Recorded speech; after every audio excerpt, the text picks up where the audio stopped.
Bonjour chers lecteurs, merci d'être là avec nous pour une nouvelle interview totalement dédiée à l'histoire et au patrimoine historique français.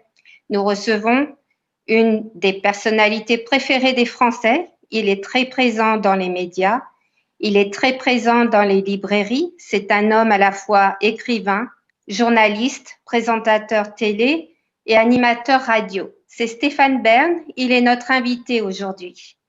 Bonjour Stéphane Bern. Bonjour à tous. Vous célébrez chaque année l'histoire et le patrimoine.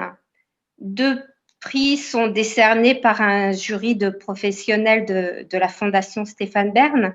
Parlez-nous de votre fondation que vous avez créée en 2016.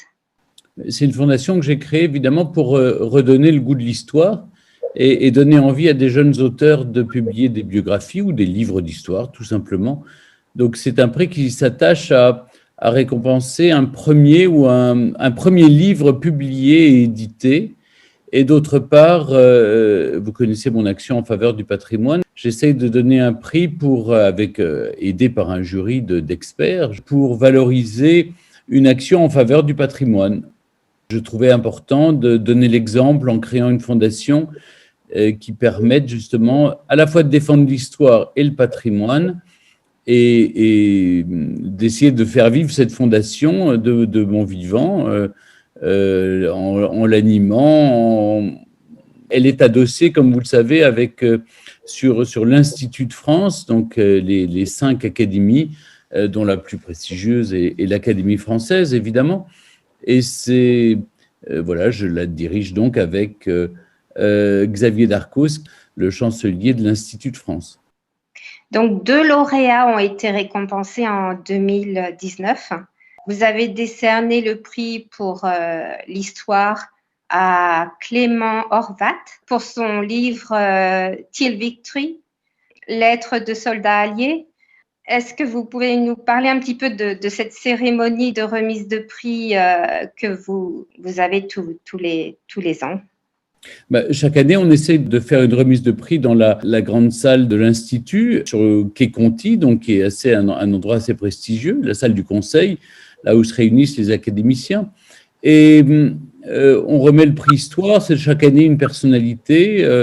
En l'occurrence, là, c'était la princesse de Hanovre, la princesse Caroline de Monaco, qui a remis le prix Histoire à ce jeune historien. C'est un premier livre, il est passionné depuis toujours par les lettres des soldats. Ça raconte aussi l'histoire franco-américaine, donc ça allait bien avec la vie de la princesse Caroline, qui est américaine et monégasque, donc sur la victoire, sur le débarquement allié en Normandie en 1944. Et quant au prix patrimoine, il est remis chaque année par notre première dame, Brigitte Macron, qui est depuis toujours un fidèle soutien de mon action en faveur du patrimoine. Alors, j'ai une petite anecdote, c'est-à-dire que Clément, j'ai été présentée par la fille de la maman du 2e tome, c'est-à-dire Thérèse Robert, qui était la petite fille de 5 ans qui a rencontré le parachutiste. Et elle nous a mis en relation. Et justement, donc, il était vraiment ravi de cette cérémonie. Il est vraiment reconnaissant envers vous. Je ne suis pas le seul, puisque c'est un jury, donc mais à l'unanimité, on a voté pour lui. Et c'était on est toujours heureux d'encourager comme ça des jeunes talents à s'exprimer et surtout à défendre l'histoire. Il a fait un travail extraordinaire en 15 ans de recherche. C'est incroyable d'avoir écrit 2 livres en 3 ans aussi. C'est ce qu'on aime, c'est ce qu'on veut récompenser, c'est favoriser chez les jeunes l'amour de l'histoire, l'écriture sur l'histoire, pour que l'histoire se perpétue. Voilà, c'est très important pour nous. Oui, ça, je sais que c'est pour vous, défendre l'enseignement de l'histoire et la sauvegarde du patrimoine, c'est très important. Et en fait, c'est un peu c'est un peu pour ça qu'on vous nomme le monsieur patrimoine de notre président de la République. Moi, je ne travaille pas avec le monde politique. C'est vrai que j'essaie de sauver le patrimoine comme je peux, avec mon action personnelle, mais là, c'est sûr qu'avec la mission présidentielle, les choses se sont accélérées. En 2 ans et demi, on a pu sauver environ un peu plus de 200 monuments qui étaient menacés de ruine. C'est formidable. Et donc, vous êtes un homme passionné, vous êtes féru d'histoire. Le président Macron vous a confié une mission bénévole afin de préserver le patrimoine en péril. Qu'en est-il aujourd'hui? En quoi consiste cette mission? La mission, c'est d'abord une mission d'identification des monuments en péril, mais qui nous sont signalés sur la plateforme www.missionberne.fr. Les gens nous communiquent où ils en sont les propriétaires, que ce soit des privés ou des collectivités territoriales, ou simplement des touristes, des passants, des voisins, des riverains, qui nous signalent des monuments qui sont en très mauvais état. Et ensuite, avec un comité de sélection et la Fondation du patrimoine et la Française des Jeux, on sélectionne d'abord 18 sites emblématiques qui figureront sur les tickets de grattage du loto du patrimoine que j'ai imaginé. Et ensuite, un monument par département. Évidemment, on procède en fonction de la priorité, des urgences et des dégradations du patrimoine. Mais un monument par département constitue le maillage territorial. Et puis ensuite, on lance le loto du patrimoine avec tirage, grattage, et on essaie de réunir plusieurs dizaines de millions d'euros pour essayer de sauver le maximum de monuments chaque année. Est-ce que vous recensez aussi des chefs-d'œuvre? Mais il y a évidemment, la plupart c'est un crève-cœur de devoir choisir.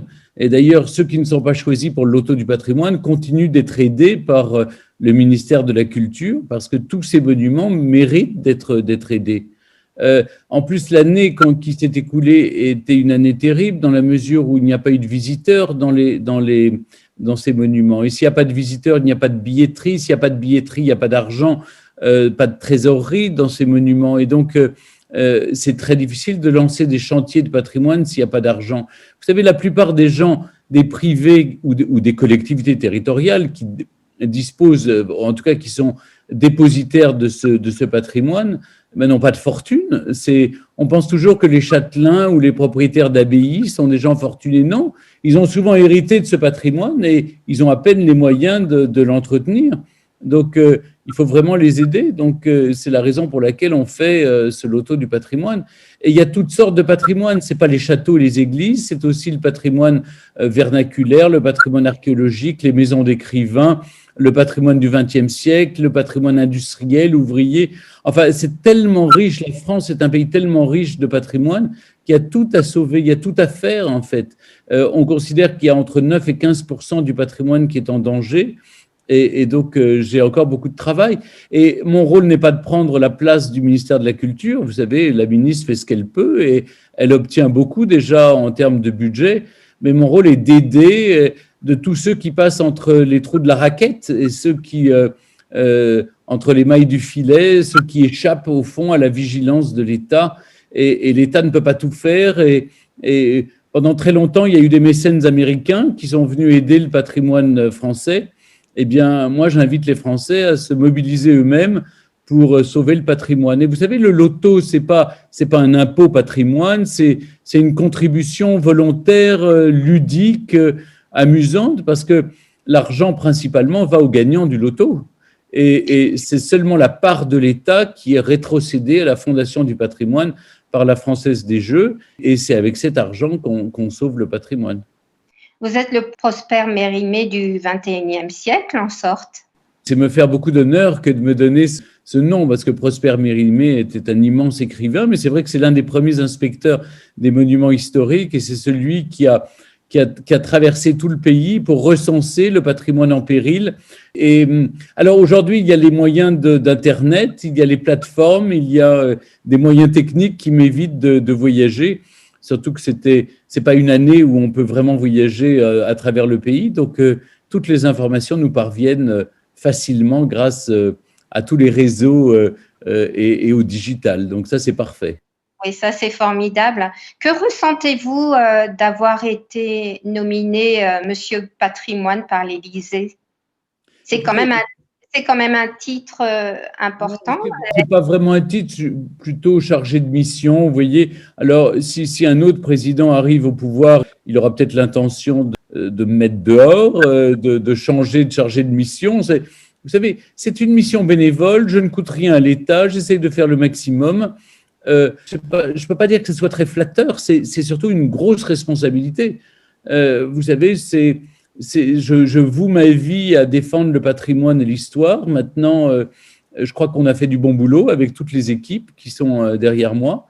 Moi, je suis tout seul dans mon coin parce que, comme vous dites, je suis bénévole, donc je fais ça avec mes moyens. Mais c'est avant tout une responsabilité plus qu'un privilège.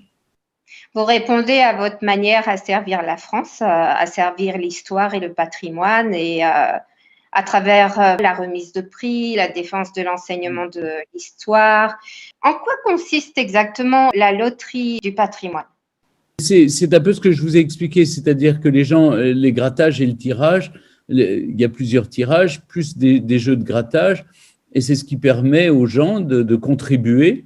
Ils achètent des tickets à 15 € ou des grilles de loto à 3 €, et plus de 11% de la somme va directement, c'est la part de l'État. 72 ou 73% des sommes récoltées vont aux gagnants, surtout. C'est ça qui est important. Il faut que ça reste, c'est un jeu d'argent, donc ça doit être attractif. Et c'est la part de l'État qui va pour aider les monuments que nous avons sélectionnés avec le comité de sélection. Et ce que j'essaie de dire, c'est que beaucoup de monuments en France ont été construits grâce à la loterie. Je pense à l'école militaire, je pense à l'église Sainte-Geneviève qui est devenue le Panthéon. Et donc, ce que le loto a permis de construire, eh bien, le loto doit permettre d'entretenir et de restaurer et de réparer. Voilà l'idée toute simple. Vous savez, j'ai repris une idée simple qui vient du National Lottery, du National Trust en Angleterre. Et voilà, j'ai rien inventé. L'idée était dans l'air il y a une vingtaine d'années déjà par le maire de Versailles qui avait eu cette idée, enfin qui avait repris l'idée anglaise. J'ai réussi simplement à l'imposer, à faire voter dans le budget de l'État cette attribution. Il a fallu un peu… L'appui du président a été précieux. Il a fallu tordre le bras des gens de Bercy, là où il y a le ministère de l'économie et des finances, mais on y est arrivé. On y est arrivé. Et puis, vous savez, quand il y a quelque chose qui tourne pas rond, eh bien, j'utilise ma surface médiatique et les médias, les réseaux sociaux pour dire ce que je pense. Donc, les gens ont vu que j'étais un homme libre. Je ne suis pas béni oui-oui, je ne suis pas payé par l'État français, je ne suis pas un homme lige envers le président ou le gouvernement. Quand quelque chose ne va pas, eh bien, je dis que ça ne va pas. Et puis, j'ai eu plusieurs combats à mener et des bras de fer à mener contre ceux qui voulaient me faire payer des taxes ou des choses comme ça. Donc, oui, on mène le combat, mais c'est jamais simple, hein, vous savez. Vous-même, vous avez en fait acheté le Collège royal et militaire pour sauvegarder le patrimoine également. Me donner en tout cas une certaine légitimité pour parler de patrimoine. On ne peut pas parler de patrimoine si on n'a pas fait son expérience soi-même. C'est un peu mon laboratoire. De montrer que quand vous sauvez le patrimoine, vous redynamisez l'économie locale. Le village où j'habite a retrouvé une certaine prospérité, il y a une auberge qui a ouvert, il y a des restaurants, des magasins, etc. Donc oui, ça fait venir du monde, il y a 12 000 visiteurs chaque année qui viennent voir le musée que j'ai créé. Et donc, les gens s'arrêtent dans les boutiques et font des achats. Donc, ça dynamise l'économie locale. Le président de la République est venu ici, il a vu le musée, il l'a inauguré lui-même en 2016, il a vu ce que c'était. Donc, il y a ça, et puis les émissions de télévision où je défends le patrimoine, je défends l'histoire avec Secret d'Histoire, le patrimoine avec le village préféré des Français ou le monument préféré des Français. Donc, oui, tout ça m'a permis de prendre conscience de l'importance des choses et ensuite de convaincre les Français que c'était important de le faire, mais pour convaincre les Français de le faire eux-mêmes, il faut donner l'exemple. J'aime pas beaucoup « faites ce que je dis, mais pas ce que je fais ». Faites ce que je fais, Quand vous donnez l'exemple en le faisant vous-même, vous arrivez à convaincre les Français de faire la même chose. Et donc, j'ai acheté ce collège qui appartenait au département, au prix des domaines, hein, c'est moins cher qu'un studio à Paris. Et ensuite, j'ai investi beaucoup d'argent pour le sauver et restaurer, créer un musée, refaire faire un jardin par le plus grand paysagiste français actuel. Enfin, voilà, et c'est quelque chose qui restera. On dit toujours qu'un homme doit planter un arbre, j'en ai planté 1600, et écrire un livre, j'en ai fait quelques-uns, mais en tout cas, j'aurais au moins sauvé un monument. Et grâce au loto du patrimoine, j'en ai sauvé déjà plus de 200 autres. Donc, ça ne me donne aucune fierté particulière, mais le sentiment du devoir accompli et d'avoir servi mon pays en sauvant le patrimoine. Et ce collège royal et militaire, vous savez, il y en a eu 12 en France. Le plus connu, c'est celui de Brienne-le-Château, là où Napoléon a fait ses classes. Mais il y en a 12 en France. Et ce sont des monuments, ça appartient au patrimoine et donc à la France et aux Français. Et je le laisserai à la France dans un meilleur état que l'état dans lequel je l'ai trouvé. Le patrimoine appartient aux Français, mais vous dites que vous encouragez également les dons indépendants, si je ne fais pas d'erreur, y compris de la part des mécènes anglophones. Oui, bien sûr, je crois que le mécénat, la générosité, c'est quelque chose qui marche très bien aux États-Unis. Moi-même, je participe chaque année à des grandes collectes. Je me considère, disons, comme un petit mécène par rapport aux grands mécènes qui se sont exprimés, par exemple, sur Notre-Dame de Paris ou pour d'autres monuments. Mais vous voyez, actuellement, la Bibliothèque nationale de France essaye de racheter un manuscrit de Marcel Proust. J'ai participé aux opérations Tous mécènes du Louvre pour racheter des trésors qui risquaient de disparaître. Donc oui, j'encourage. J'ai la chance aussi que ma fondation bénéficie d'un certain nombre de mécènes, de personnalités qui me soutiennent, voilà. Alors, la chance, c'est que ma fondation, si vous voulez, elle est adossée à l'Institut de France. Donc, elle est là depuis 300 ans et donc elle a une certaine réputation à tenir. On sait la manière dont c'est géré et on n'a pas d'inquiétude, si vous voulez, sur et l'origine et la destination des dons et des fonds. Et c'est pour ça, moi, je crois beaucoup à la traçabilité pour les mécènes des dons. Et donc, je reçois ici les mécènes ensuite qui viennent, qui aident la Fondation Stéphane Bern pour l'histoire et le patrimoine, ou même tous ceux, j'ai aussi été chercher des mécènes pour la Fondation du patrimoine et pour le loto du patrimoine, comme un assureur comme AXA ou comme la Monnaie de Paris, parce que j'ai créé avec la Monnaie de Paris une série de pièces de monnaie, pièces d'histoire, ça s'appelle, et toutes ces pièces ont été vendues au profit de la Fondation du patrimoine. Vous voyez, donc chaque fois que je fais quelque chose, je le fais au profit ou de la Fondation du patrimoine ou de ma propre fondation.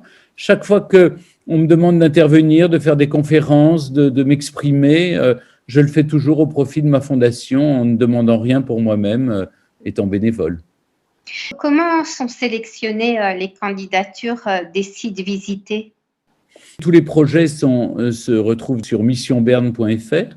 Ensuite, il y a un comité de sélection qui regarde, d'abord, qui passe au tamis de Direction régionale des affaires culturelles. Si déjà ils sont beaucoup aidés par l'État, si vous voulez, on est moins sollicité, disons.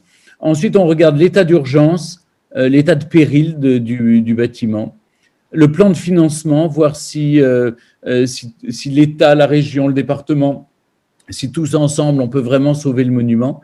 Et enfin, le projet de valorisation. Pour moi, c'est important de voir que ça va servir à quelque chose, qu'il y a peut-être une vocation nouvelle pour le monument, qu'il y a un projet derrière ou d'accueil pour des enfants autistes ou une école de musique. Vous voyez, que tout cela serve à quelque chose et que ça permette de pérenniser aussi la restauration du monument. Par exemple, le château de Monte Cristo avait vraiment besoin d'être rénové.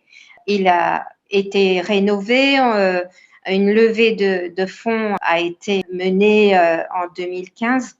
Est-ce qu'un monument historique comme celui-ci peut prétendre à une autre aide de financement? On n'écarte personne, on n'écarte aucun monument. Il n'y a aucune raison. Il se trouve que par le jeu, vous savez, des subventions, l'État ne peut aider que les monuments qui sont classés ou inscrits à l'inventaire des monuments historiques.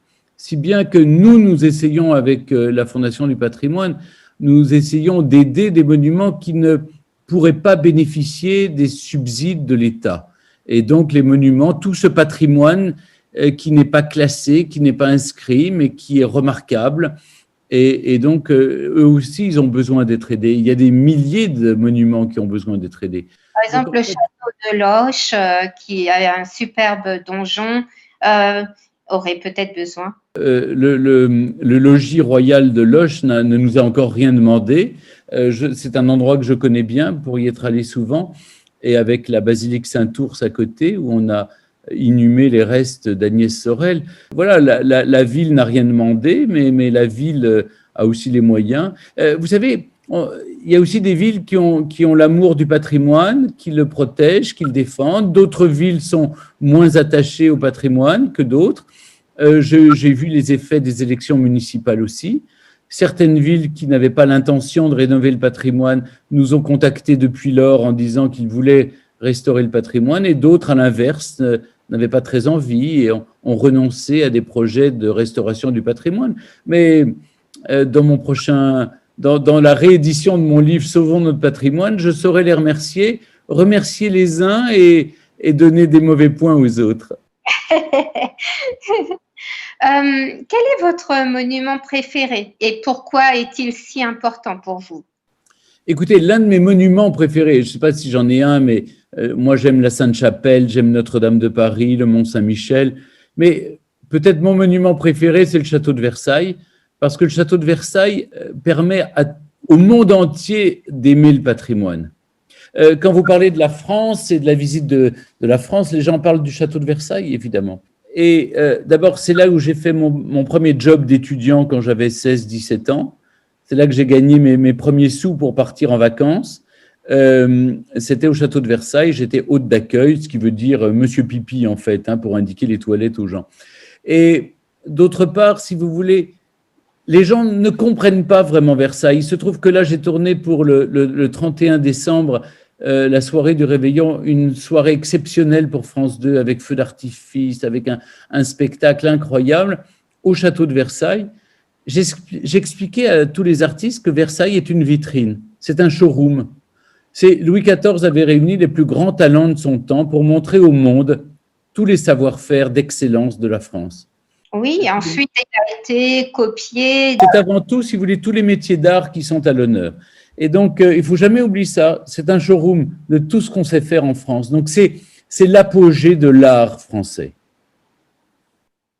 Oui, pour moi, je suis biaisée aussi parce que j'aime ce château puisque je viens de Versailles. Ah voilà, très bien. Je ne le savais pas, vous voyez. Vous êtes un homme qui a beaucoup écrit sur le patrimoine européen et sur une variété de sujets fascinants.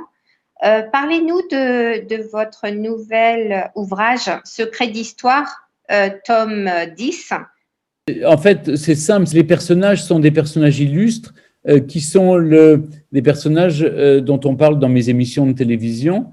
Et je pense que l'enseignement de l'histoire en France avait fait l'impasse sur ce qu'on appelait la galerie des illustres, et des personnages de chair et de sang, des personnages qui ont aimé, qui ont vécu, qui ont souffert, qui ont… oui, des vrais personnages, des héros de notre histoire, ou des héroïnes. Il y a beaucoup de femmes, évidemment, qui ont écrit l'histoire. Mais l'enseignement de l'histoire tel qu'il est fait, c'est plutôt l'histoire des idées, l'histoire des mouvements de population, etc. Or, je ne crois pas qu'un gamin de 14-15 ans peut s'identifier à des grands mouvements philosophiques, politiques, révolutionnaires. Je crois qu'à 14-15 ans, on a avant tout besoin, et même avant, parce que j'ai beaucoup de lecteurs de 10-12 ans, qui ont besoin à la fois d'une vision de l'histoire plus romanesque. Et en fait, quand vous lisez la vraie histoire de ces personnages, Vous vous dites que dans n'importe quel scénario, les plus incroyables, on n'oserait pas écrire ça. Et tellement l'histoire vraie est beaucoup plus romanesque que l'histoire inventée ou fictionnée. Donc, c'est un peu ce que j'essaie de faire, de raconter l'histoire de ces personnages illustres auxquels on ne s'inquiète pas, ou on ne s'intéresse pas, alors que les biographies marchent plutôt bien. Donc, je ne suis pas un historien et j'ai jamais prétendu être historien. Je suis un raconteur d'histoire, un passeur, un médiateur de l'histoire à travers des personnages qui m'intéressent, qui me fascinent, qui m'agacent parfois aussi, hein, parce qu'aucun personnage n'est d'une seule, n'est uniforme en quelque sorte. Ils sont au contraire, ils ont 1000 facettes. Il y a de la grandeur, il y a de la bassesse, il y a beaucoup de vertus, quelques vices aussi. Donc, il y a beaucoup de qualités, quelques défauts. Donc, il ne faut rien occulter. Mais en tout cas, il ne faut pas déboulonner les statues avant de bien connaître leur histoire. Oui, ça, tout à fait d'accord avec vous. Et ça fait partie de notre histoire et on ne peut pas effacer le passé. Il ne faut pas le juger non plus avec notre regard d'aujourd'hui. Il faut essayer, au contraire, c'est de faire de l'anachronisme de faire ça. Il faut au contraire se replonger dans l'histoire pour comprendre pourquoi ils ont fait ça. Vous donnez goût à nombre de nos citoyens et patriotes pour l'histoire et la culture. Vous donnez en fait ce qu'ils attendent. Je ne sais pas, en tout cas, je sais que j'ai un public très fidèle et qui apprécie plutôt ce que je fais. On ne peut pas plaire à tout le monde, comme vous le savez. Il y a certaines personnes qui n'aiment pas ni l'histoire ni le patrimoine. Ce que je n'aime pas, c'est qu'on dise qu'on oppose, si vous voulez, l'intérêt pour les pierres à l'intérêt pour les gens. Comme pour paraphraser le poète Lamartine, je dirais, on n'a pas un cœur pour les pierres et un cœur pour les hommes, on a du cœur ou on n'en a pas. Et d'autre part, ce qu'on oublie, c'est que derrière les vieilles pierres, derrière le patrimoine, il y a des milliers, voire des dizaines de milliers de personnes qui vivent, qui travaillent, qui gagnent leur vie et qui ont besoin de ces chantiers du patrimoine. Alors, on ne peut pas les biffer d'un trait de plume en disant, ben non, nous, on s'intéresse pas aux vieilles pierres. Vous savez, le patrimoine et la culture, en tout cas le tourisme patrimonial, c'était 7% de notre produit intérieur brut. C'est autant que l'automobile. Alors, vous voyez, quand vous voyez l'intérêt qu'on porte à l'industrie automobile, on ferait bien de s'intéresser autant à cette industrie qui marche bien. En plus, le patrimoine, je ne dis pas que c'est le pétrole de la France, parce qu'il faut arrêter avec le pétrole, mais c'est une énergie renouvelable de la France. Votre émission Secret d'Histoire connaît un succès constant depuis plus de 10 ans. Quel est le secret de votre réussite? J'essaie de raconter l'histoire dans les lieux où l'histoire s'est produite, s'est déroulée. Au fond, c'est ça pour moi, Secret d'Histoire. C'est entrer dans l'intimité des personnages, essayer de les comprendre, ne pas les juger et donner peut-être, avec recul, essayer de permettre à des historiens. Moi, je ne suis pas la personne la plus importante dans Secret d'Histoire. Ce sont les historiens qui racontent. Et ils donnent toutes les facettes de chaque personnalité. Ça, c'est pour moi important. Et donner de la chair, donner du sang, donner de la matière, qu'on comprenne qui ils étaient. Nous venons de fêter les 250 ans de Beethoven, par exemple. Vous nous avez emmenés sur les traces de l'un des plus grands compositeurs de l'histoire. Où auront lieu vos prochains tournages pour Secret d'Histoire? Les prochains tournages, il y a eu beaucoup d'Italie avec Raphaël et Néron. Il y a aussi Victor Emmanuel de Savoie qui a créé l'Italie contemporaine. On va partir en Belgique au mois de janvier aussi pour un portrait de la reine Élisabeth, la reine rouge, Élisabeth de Belgique, la grand-mère du roi Albert, du roi Baudouin.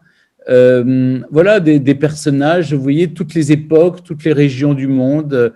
Voilà, l'aventure continue pour la 14e année.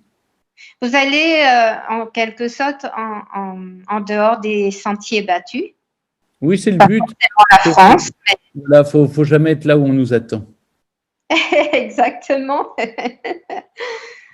Merci d'avoir accepté notre invitation, Stéphane Bert. Merci à vous pour votre accueil et votre votre gentillesse. Merci beaucoup. Et à tous vos lecteurs, tous ceux qui nous regardent aussi. Et bonne journée à tous à Las Vegas. Merci de nous avoir écoutés aujourd'hui, chers lecteurs, et bonne journée. À très bientôt.